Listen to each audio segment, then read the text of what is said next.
எம்ஜிஆர் என்ன ஜெயலலிதா கூட்டிட்டு நேபாள் போயிட்டார். அப்போ வந்து கண்ணாபின்னு கட்டப்படி ரூமெல்லாம் வந்துருச்சு. ஜெயலலிதாவுக்கு அதுக்கு சம்மந்தமே இல்லை, பார்த்தோமா அரசியல் இல்லை.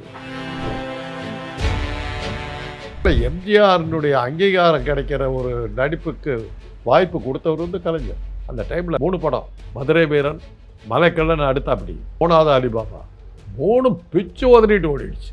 அதில் தான் ஒரு எம்ஜிஆர் பெரிய ஸ்டார் ஆனது. மெரிபா பன்னீர் சோடா, ஐ ட்ரஸ்ட் மெரிபா.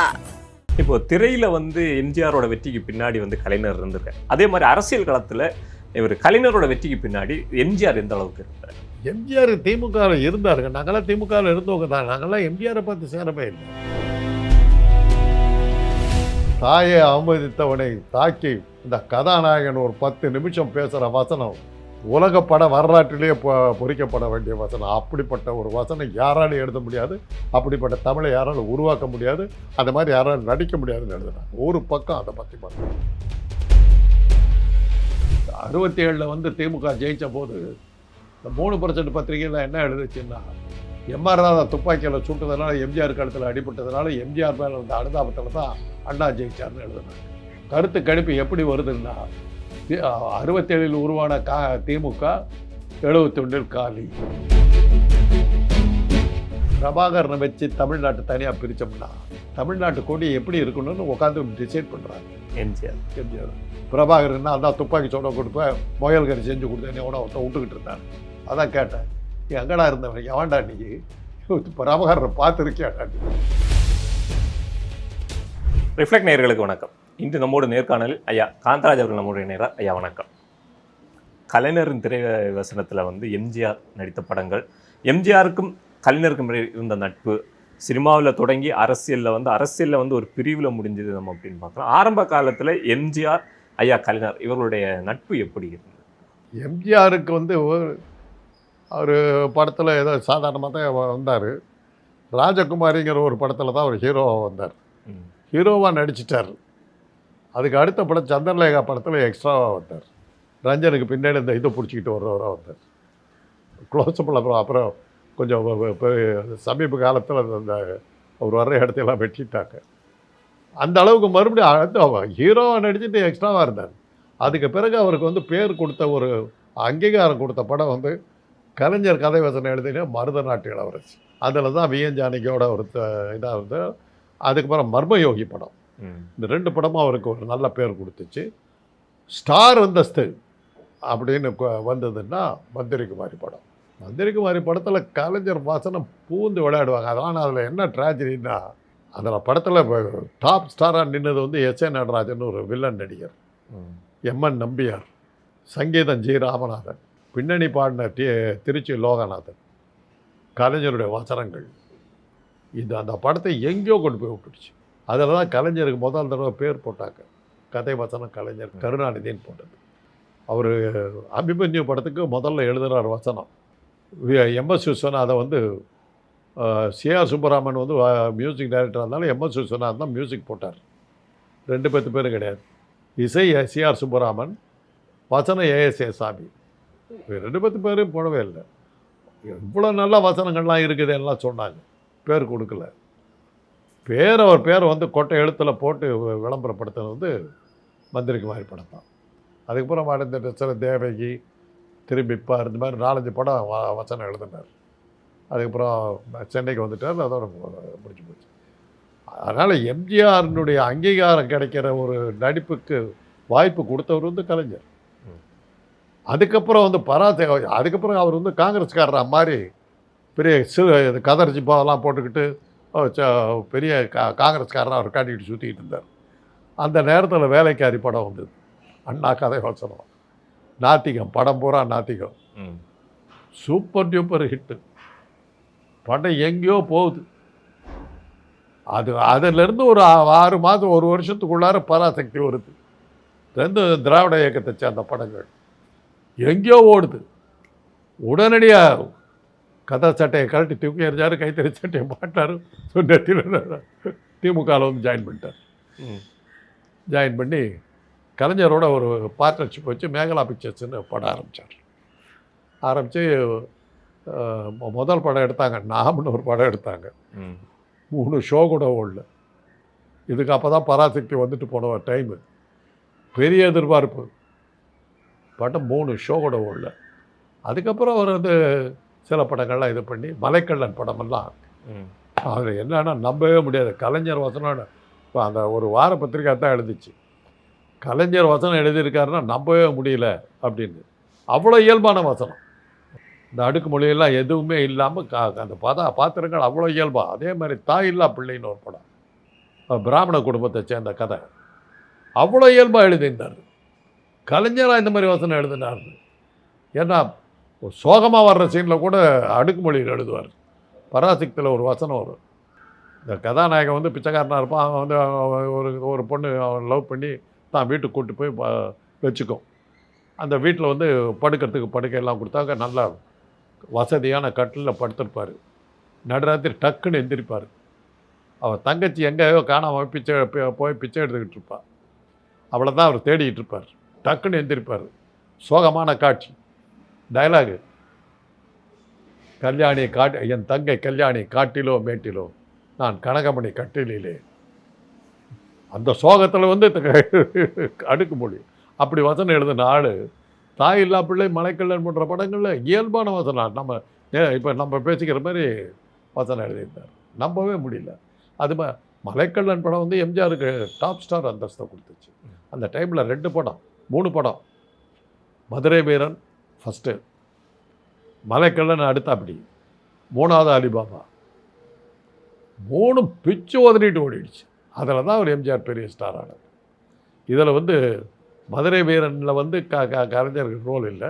மலைக்கல்லன் முழுக்க எம்ஜிஆர் அவருடைய இது இருக்குது. அலிபாபா ஓடினது காரணம் வண்ணப்படங்கிறது, அது மெயின். யார் வேணாலும் நடிச்சிருக்கலாம். நான் நடித்ததான் கூட ஓடிடுறேன்.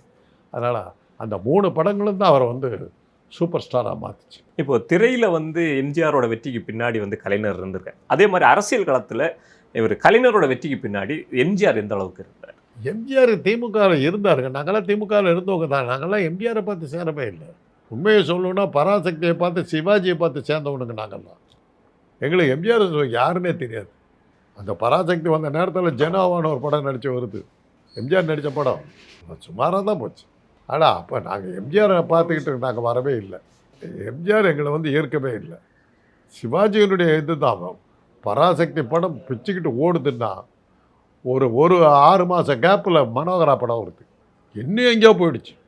பராசக்தி வசனமும் மனோகரா வசனமும், மனோகராவுக்கு பற்றி கல்கியில் வசனம் இது விமர்சனம் எழுதுகிறாங்க. தாயை அவமதித்தவனை தாக்கி இந்த கதாநாயகன் ஒரு 10 நிமிஷம் பேசுகிற வசனம் உலக பட வரலாற்றிலேயே பொறிக்கப்பட வேண்டிய வசனம். அப்படிப்பட்ட ஒரு வசனம் யாராலும் எழுத முடியாது. அப்படிப்பட்ட தமிழை யாராலும் உருவாக்க முடியாது. அந்த மாதிரி யாராலும் நடிக்க முடியாதுன்னு எழுதுனாங்க. ஒரு பக்கம் அதை பற்றி பார்த்தோம். அப்படி சிவாஜியை பார்த்து ஈர்க்கப்பட்டு வந்தவங்க தான் நாங்கள்லாம். அதுக்கப்புறம் இவர் வந்துட்டார், உள்ளே வந்தார், பெருசாக வந்தார். சிவாஜி தான் பேரை தானே கெடுத்துக்கிட்டார். திடீர்னு கட்சி விட்டு விலகினார், திருப்பதிக்கு போனார். என்ன ஒரு ஆக்ரோஷமும் ஆத்திரத்தோடவும் அவரை நாங்கள் அபிமான நடிகராக வச்சுருந்தோமோ, அதை அப்படியே நேர் எதிராக மாதிரி சிவாஜியை ஒழிச்சு கட்டுறாங்கிற அளவுக்கு போச்சு. கண்ணதாசன் ஒரு போஸ்டர்லாம் அடித்தார். அவர் ஃபோட்டோவை போட்டு திருப்பதிக்கு போயிட்டு வந்த உடனே ஃபோட்டோவை போட்டு யார் கொடுத்த வாழ்வு எவர் கொடுத்த சொத்து அப்படின்னு போட்டு போஸ்டர் அடித்து அது சிவாஜி பேரை குட்டிச்சவராகிச்சு. அதெல்லாம் உளுந்தது தான் சிவாஜி. சிவாஜி மாத்திரம் அந்த மாதிரி கட்சி மாறாமல் இருந்திருந்தாருன்னா எம்ஜிஆர் இவ்வளோ பெருசாக வந்திருக்கிறதுக்கு வாய்ப்பு இருந்திருக்காது. அந்த காலத்து எம்ஜிஆருக்குன்னு சொல்லி ஒரு மிகப்பெரிய ஒரு ரசிகர் கூட்டம் இருந்திருக்கு திரையில். இப்போ வந்து எம்ஜிஆர் வந்து இந்த திமுகவுக்குள்ளாடி வராருன்னா அந்த திரைப்படங்களில் பேசப்பட்ட நார்த்திக கருத்துக்களை ஏற்றுக்கிட்டு திமுகவுள்ளாடி வராரா, இல்லை வந்து எம்ஜிஆர் வந்து திமுகவுள்ளாடி வர்றதுக்கு பின்னாடி கலைஞரோட அரசியல் சாணக்கியத்தனம் இருக்கு? இல்லை, எம்ஜிஆருடைய படங்கள் வந்து நாத்திக கருத்துக்களே இருந்ததில்லை. ஆனால் திமுகவினுடைய கருத்துக்கள் இருந்தது. அதாவது அவருடைய படம் வந்து எம்ஜிஆர் பிக்சர்ஸ்ன்னு ஒரு கம்பெனி பேர். அந்த வந்து ஒரு ஆணும் பெண்ணும் இப்படி கொடியை பிடிச்சிக்கிட்டு நிற்கிற மாதிரி தான் அந்த லோகோ. அந்த கொடி வந்து திமுக கொடி கலரில் காட்டுவார். நாடோடி மன்னன் படத்தில் கடைசியில் வணக்கம் போடும்போது திமுக கொடியை காட்டி வணக்கம் போட்டார். ஒரு பாட்டு வரும், விவசாயி விவசாயின்னு ஒரு பாட்டு வரும். இருந்திடலாம் நாட்டில் பல வண்ண கொடி, எத்தனையோ கட்சிகளின் எண்ணப்படி அப்படின்னு வரும் லைனு. இருந்திடலாம் நாட்டில் பல வண்ண கொடினும் போது ஒரு கொடிகளை காட்டிக்கிட்டு வருவோம், திமுக கொடியை காட்டுவார். எத்தனையோ தலைவர்களின் எண்ணப்படினும் போது அப்படியே காட்டிட்டு வருவோம், அண்ணாவை காட்டிட்டு. இப்படி அண்ணாவை வந்து காட்டுற விஷயமெல்லாம் எம்ஜிஆர் தான் பண்ணார். அதுக்கப்புறம் தான் எம்ஜிஆர் படம் வந்ததுன்னா, அண்ணாவை பற்றி வந்ததுன்னா அன்றைக்கி இருந்த இந்த 3%காரருக்கு அதை சென்சார் பண்ணாங்க. இது பெற்றால் தான் பிள்ளையாங்கிற படத்தில் நல்ல நல்ல பிள்ளைகளை நம்பி இந்த நாடே இருக்குது தம்பிங்கிற ஒரு பாட்டு. அதில் இது வரும், ஒரு லைன் வரும், மேடையில் முழங்கு அறிஞர் அண்ணா போல்னு வரும். கரெக்டாக மேடையில் முழங்கு அந்த அறிஞர் அண்ணா வெட்டி விட்டு திருவியை காப்போல்னு மாற்றினானுங்க. அவ்வளோ தூரத்துக்கு அன்றைக்கி இருந்த சென்சார், இந்த 3%காரரு பத்திரிகைகள்லாம் பராசக்திக்கு விமர்சனம் என்ன போட்டாங்க தெரியுங்களா? 3%காரருங்க தங்களை தாக்கி எடுத்த படம்னு அவங்க முடிவு எடுத்தாங்க. அதுக்காக கலைஞரை கிண்டல் பண்ணி தினமணிக்கு அது ஒரு அட்டைப்படம் போடுது. விரைவில் வருகிறது அட்டைப்படத்தில் பரபிரம்மம் படத்து பெயர், கதை வசவு தயாநிதி அப்படின்னு போட்டு கிண்டல் பண்ணி போட்டாங்க. உடனே கலைஞர் பரபிரம்மங்கிற பேரில் ஒரு நாடகத்தை எழுதி கதை வசவு கலைஞர்னு போட்டு சிவாஜி அவர் சேர்ந்து திமுக பிரச்சார நாடகங்கள் போட்டாங்க. அதில் தான் சாக்ரட்டிஸ் நாடகம், செங்குட்டுவன் நாடகம்லாம் அதில் தான் வரும். உடனே அதை போட்டு அதை கிண்டல் பண்ணி விட்டாங்க. அதே மாதிரி எம்ஜிஆரை கிண்டல் பண்ணி நாடோடி மன்னன் படத்துக்கு ஓஹோன்ற அளவில் இருக்குது படம்னு இது பண்ணும்போது குமுதங்கிற ஒரு வார பத்திரிக்கை ஓஹோன்னு சொல்கிறதுக்கு இந்த படத்தில் என்ன இருக்குதுன்னு எழுதுனாங்க. அதுக்கு ஒரு விளம்பரம் போட்டார். தியேட்டர் முன்னாடி 1000 கணக்கில் டிக்கெட் வாங்கிறதுக்கு கூட்டம் நிற்கிது, ஒவ்வொரு ஊர்லேயும் நிற்கிது. ஒரு 10 தியேட்டர் படத்தை போட்டு அந்த மாதிரி கூட்டம் நிற்கிறத போட்டுட்டு ஓஹோ என்கிறது மக்கள் கூட்டம் அப்படின்னு போட்டார். அடங்கிட்டாங்க பத்திரிகைகளை. அப்புறம் வந்து அன்னைக்கு வந்து ஒரு தினசரி பத்திரிக்கை, அதில் விளம்பரம் கொடுக்கலன்னா படம் ஓடவே ஓடாது. அதில் போட்டால் தான் அந்த படம் வருதுங்கிறதே தெரியும். தன்னுடைய படத்தை விளம்பரமே போடாமல் விட்டார். அந்த பத்திரிகைக்கு கொடுக்கவே இல்லை. உலகம் சுற்று வாலிபன்ற படத்தை தினமணிங்கிற ஒரு பத்திரிக்கையில் கால் பக்க விளம்பரம், அவ்வளோதான். போஸ்டர் அடிக்கலை, எதுவும் அடிக்கலை. ஏன்னா அப்போ கலைஞருக்கு அவருக்கு மத்தியில் பெரிய ரகலை. போஸ்டருக்கு வரி போட்டார். செவுத்தில் ஒரு போஸ்டர்களுக்கு, சினிமா போஸ்டர்களுக்கு வரியை போட்டார். போஸ்டர் அடிக்கலை. இந்த ஒரே இதை மாத்திரம் போட்டு படத்தை ரிலீஸ் பண்ணிவிட்டார். ஓடன்னு ஓடிச்சு. அப்போ தான் தெரிஞ்சது கலைஞர் கலைஞர் கீழே போகிறாரு, எம்ஜிஆர் மேலே வர்றாரு. அதெல்லாம் தான் அவருக்கு தைரியத்தை கொடுத்து ஒரு கட்சி ஆரம்பிக்கிறதுக்கு தான். அவர்களுக்கு இடையான அந்த பிளவுக்கு காரணம் என்னவா இருந்தது? எம்ஜிஆர் கலைஞர் அப்படின்ற ஒரு பிளவு, அதிமுக திமுக 2 கட்சிகளாக உருவாகி அந்த கட்சிகள் இன்னைக்கு வந்து தமிழ்நாட்டை ஆளக்கூடிய ஒரு 2 மிகப்பெரிய சக்திகளாக பிரிஞ்சு நிற்கிறாங்க. அதனால தான் ஓட்டு வருதுன்னு எம்ஜிஆர் நினைச்சார். 67 வந்து திமுக ஜெயித்த போது இந்த 3% பத்திரிகையில் என்ன எழுதுச்சுன்னா, எம்ஆர் ராதா துப்பாக்கியில் சுட்டதுனால எம்ஜிஆர் கழுத்தில் அடிபட்டதுனால எம்ஜிஆர் மேலே இருந்த அனுதாபத்தில் தான் அண்ணா ஜெயிச்சார்னு எழுதுனாங்க.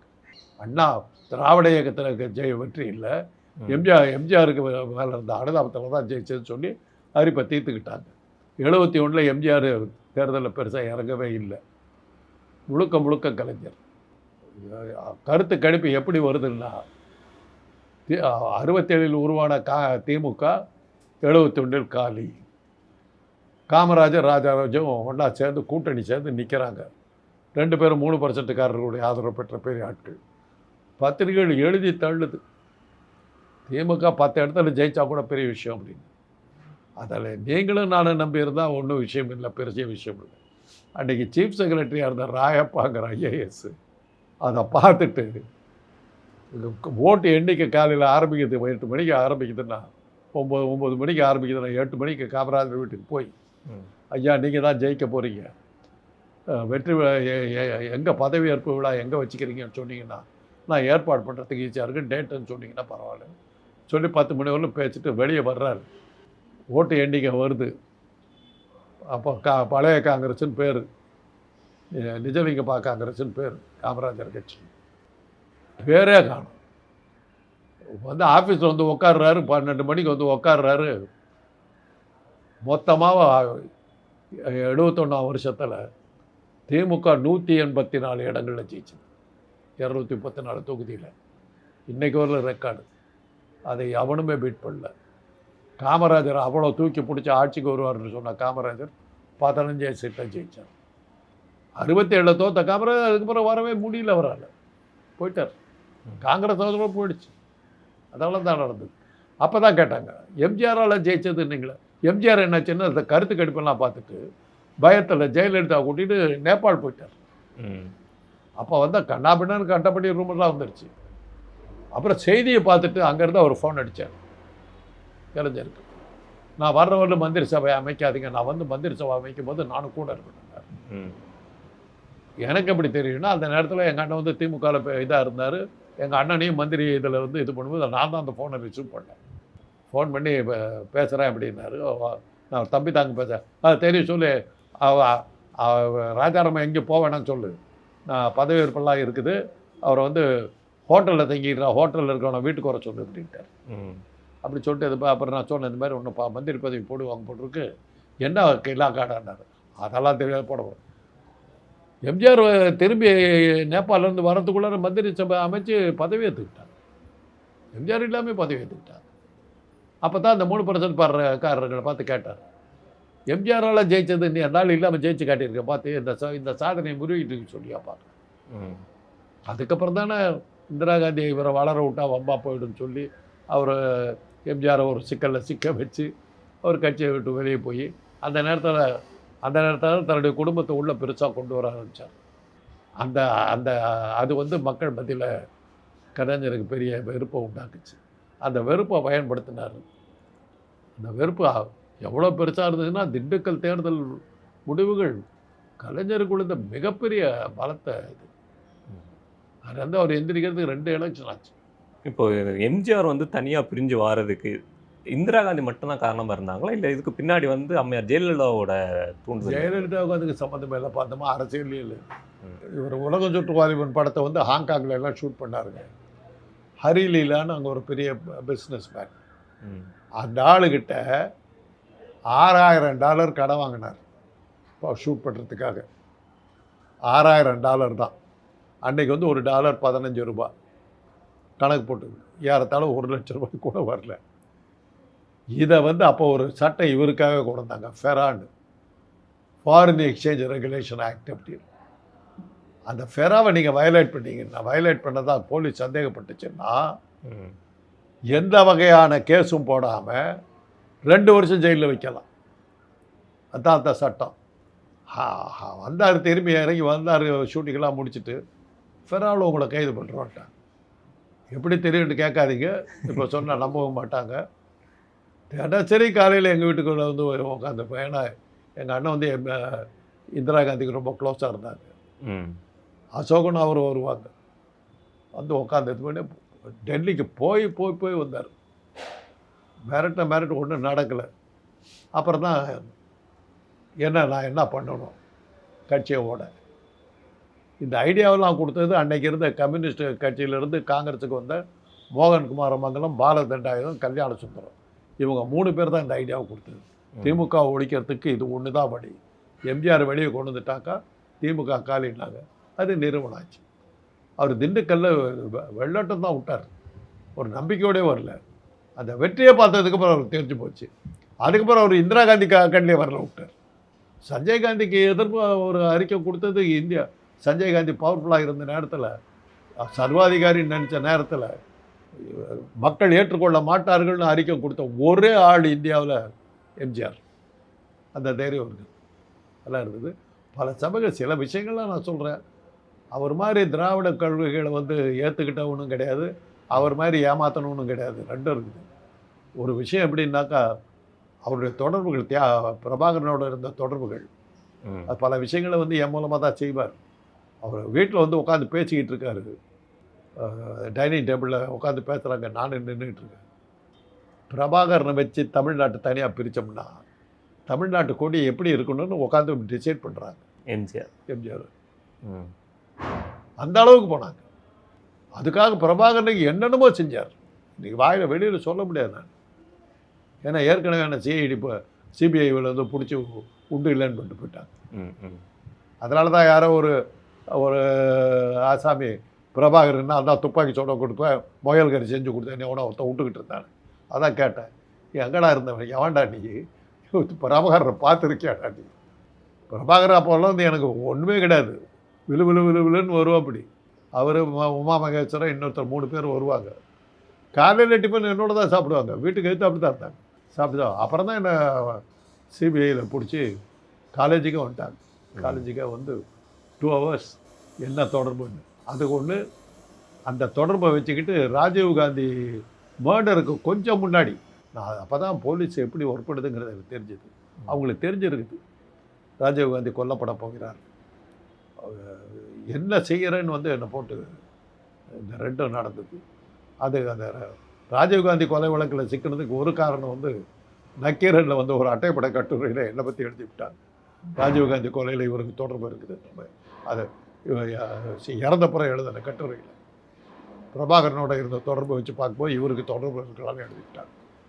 அதை வர நக்கீரன் கோபாலை வச்சுக்கிட்ட மீட்டிங்கிட்டே சொன்னேன் நான். அது சிரிச்சுக்கிட்டார். ஆனால் கோபால் என்ன பெருசாக தூக்கி விட்ருக்காரு, அது வேறு விஷயம் சொல்கிறேன். இதெல்லாம் எனக்கு நடந்த விஷயங்கள். இந்த கலைஞருடைய இது வந்து தன்னுடைய குடும்பத்தை உள்ளே கொண்டு வர்றாருங்கிறதுனால தான் அவர் கீழே விழுந்தார். அவருடைய வீழ்ச்சிக்கு அது மிகப்பெரிய காரணம் வந்து. அதுக்கப்புறம் அந்த பசங்க வந்து இன்றைக்கி ஸ்டாலின் வந்து முதலமைச்சராக வர்ற அளவுக்கு வந்துருச்சு. ஒன்றும் சோட போகலையே அவர். ஸ்டாலின் வந்து உதயநிதியை கொண்டு வந்தார். உதயநிதியை பார்த்து அவருடைய தலை வெட்டி கொண்டீங்கன்னா 5 கோடி ரூபா கொடுக்குறேன்னு சொல்லி வட இந்திய அரசியல்வாதிகள்லாம் பேசுகிற அளவுக்கு போனார்ல. ஒன்றும் அடையாளம் தெரியாமல் போகலையே.